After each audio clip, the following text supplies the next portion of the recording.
우리가 눈으로 보는 게 모두 사실일까? 우리는 밤하늘을 올려다보면 별을 볼 수 있습니다. 그리고 지구에서 가장 가까운 별이 사광년 거리에 있습니다. 이를 거리로 환산하면 약 38조 km입니다. 현재 내가 보고 있는 저 별들 중에 몇몇은 1만 광년이 넘는 거리에도 존재합니다. 즉, 그 별이 여러분의 눈에 도달하기까지 1만 년이 넘는 시간이 걸린다는 소리입니다. 만약 그 별이 아주 짧은 시간 동안 반짝거리고 사라져버렸더라도 만년이라는 아주 긴 시간이 지난 뒤 나는 현재 저 별을 보고 있습니다. 하지만 내가 지금 분명히 저 별을 두 눈으로 똑똑히 보고 있지만 저 별은 현재 이 세상에 존재하지 않습니다. 즉, 내가 두 눈으로 확실히 봤다고 해서 그것이 무조건 진리는 아니라는 것입니다. 불과 몇백 년 전까지만 해도 사람들은 지구가 평평하다고 믿었습니다. 인간의 눈으로 봤을 때 지구는 평평해 보였기 때문입니다. 그리고 그것은 당시의 자연과학이었으며 진리로 받아들여졌습니다. 하지만 시간이 지나 우리는 그것이 완전히 틀렸다는 것을 알게 되었습니다. 자, 여기 이렇게 두 개의 구멍이 뚫린 이중 슬릿이 있습니다. 이 구멍에다 전자를 발사하면 어떤 현상이 일어날까요? 전자는 알맹이입니다.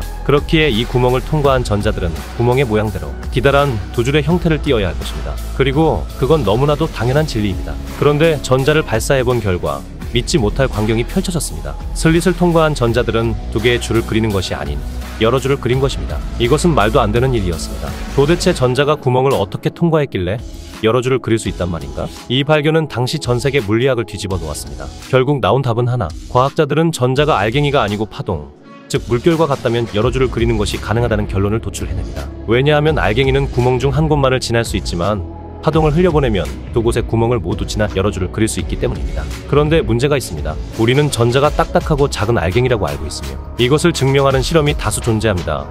즉, 전자가 알갱이라는 것은 확실해 보입니다. 이게 무슨 소리냐면 하나의 알갱이가 동시에 두 개의 구멍을 모두 통과했다는 것입니다. 비유하자면 우리가 발로 축구공 하나를 찼는데 그 공이 양옆에 두 개의 골대를 동시에 통과한 것과 같습니다. 이게 정말 가능한 일일까요? 알갱이인 전자가 도대체 어떻게 파동처럼 행동을 했을까? 물리학자들은 이런 미스테리한 현상을 해결하기 위해 전자가 구멍을 지나는 순간을 사진으로 촬영하기 시작했습니다. 그런데 놀랍게도 우리가 관측을 하기 시작하자 전자는 갑자기 두 줄이 되어 나타났습니다. 원래는 여러 줄이 나와야 하지만 우리가 관측이라는 행위를 하기 시작하니까 갑자기 결과가 뒤바뀌어 버린 것입니다. 더더욱 말도 안 되는 일이 발생해 버렸습니다. 우리가 관측을 하는 행위가 도대체 어떤 영향을 미치길래 실험 결과를 바꿔버린단 말인가? 우리가 관측을 하기 전에는 전자가 파동처럼 행동을 하다가 관측을 하니까 갑자기 전자는 자신들이 입자인 것처럼 행동을 한 것입니다. 마치 전자에게 자아가 있으며 과학자들을 놀리기라도 하듯 말이죠. 누구에게나 절대적인 줄 알았던 시간이 사실 다르게 흐른다는 아인슈타인의 상대성이론, 당연히 평평한 줄 알았던 지구가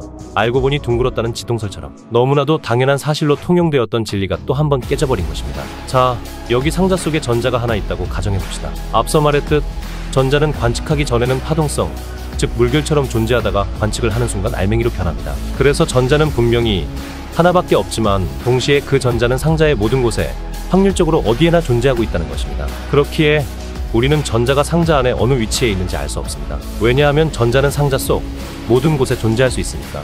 하지만 우리가 상자를 열어 그 전자를 관측하는 순간 전자는 물결 형태에서 알맹이가 되어버리기 때문에 상자의 어느 한 지점에 놓여져 있게 됩니다.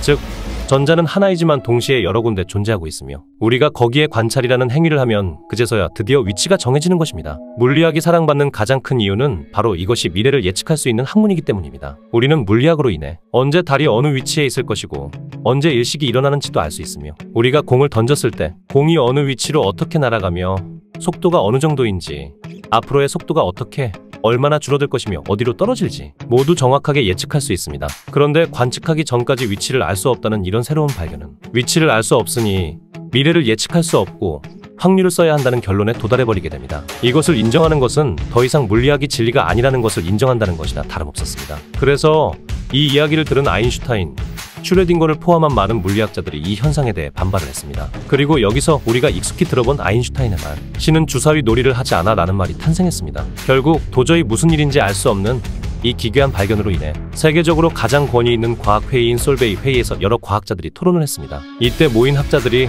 얼마나 대단한 사람들이었냐면 이 사진에 나오는 물리학자 대부분이 당시 과학계에서 최고로 평가받는 학자들이었으며 이 중 무려 17명이 노벨상 수상자입니다. 며칠간 이어진 토론 끝에 결국 대다수의 학자들은 이 사실을 인정하게 되었으나 이중 슈레딩거는 도저히 물리학을 확률로 해석하는 것을 인정할 수 없었고 이것이 틀렸다는 것을 증명하기 위해 하나의 실험을 설계합니다. 이것이 그 유명한 슈레딩거의 고양이입니다. 이해하기 쉽게 단순화하여 표현하자면 상자 안에 고양이가 있습니다. 이 고양이의 옆에는 이중 슬릿으로 구성된 기계가 있으며 그 기계는 독극물 병과 연결되어 있습니다. 이때 이중 슬릿의 왼쪽의 구멍으로 전자가 통과하면 독극물 병이 깨져 고양이가 죽게 되고 오른쪽의 구멍으로 전자가 통과하면 독극물 병은 깨지지 않아 고양이가 살 수 있도록 설계를 해놨습니다. 그런데 우리가 관측하기 전까지 전자는 파동이기 때문에 왼쪽, 오른쪽 구멍을 동시에 지나게 됩니다. 즉 독극물 병이 깨진 상태와 깨지지 않은 상태가 동시에 중첩되어 존재하고 있다는 것입니다. 그렇다면 상자 안에는 죽은 고양이와 산 고양이 또한 동시에 중첩되어 존재하게 됩니다. 그리고 우리가 그 상자를 열어 고양이를 관측하는 순간 전자는 파동해서 알맹이가 되기 때문에 하나의 구멍만을 통과하게 될 것입니다. 즉 우리가 관측이라는 행위를 하는 순간 그 고양이는 죽은 고양이와 산 고양이 둘 중 하나만 존재하게 된다는 것입니다. 화가 난 아인슈타인 또한 질문을 합니다. 지금 하늘에 떠 있는 달을 바라봐라. 분명히 달은 저기 있다. 그리고 지금 당장 바로 눈을 감아봐라. 자, 달이 있을까 없을까? 정답은 알 수 없다이다. 그리고 고양이뿐만 아니라 이 세상 모든 것이 중첩된 상태로 존재한다면 경우의 수는 무한해집니다. 그게 어떻게 존재할 수 있을까요? 우주가 무한계이면 됩니다. 우리가 하는 행동 하나하나에 따라 셀 수 없을 만큼 많은 우주들이 끊임없이 분화하고 있는 것입니다. 우리가 상자 속 고양이를 관측한 순간 우주는 죽은 고양이가 존재하는 우주와 산 고양이가 존재하는 우주로 분화되는 것이죠. 이것이 바로 많은 현대 물리학자들이 지지하고 있는 다중우주론입니다. 우리는 이것을 알지도 이해하지도 못합니다. 왜냐하면 우주가 분화하고 있다는 것을 느낄 수 없기 때문입니다. 하지만 우주가 존재하는 데 있어서 인간의 이해나 느낌 따위가 중요할까요? 인간은 우주를 이해하기 위해 만들어진 존재가 아닙니다. 그냥 지금까지 쌓아온 인간의 지식만큼만 이해할 수 있을 뿐입니다. 그러니 이해를 못하는 게 당연합니다. 양자역학의 아버지라 불리는 닐스 보어가 얘기했습니다. 오로지 문제는 우리 인간에게 있다. 인간이 이해하지 못한다는 것이 문제이고 전자가 동시에 두 개의 구멍을 지나는 이 우주의 현상을 인간이 설명할 수 있는 단어가 없다는 것이 문제이고 이러한 개념과 과학기술이 인간에게 없다는 것이 문제이지 우주 자체에는 아무런 문제가 없다.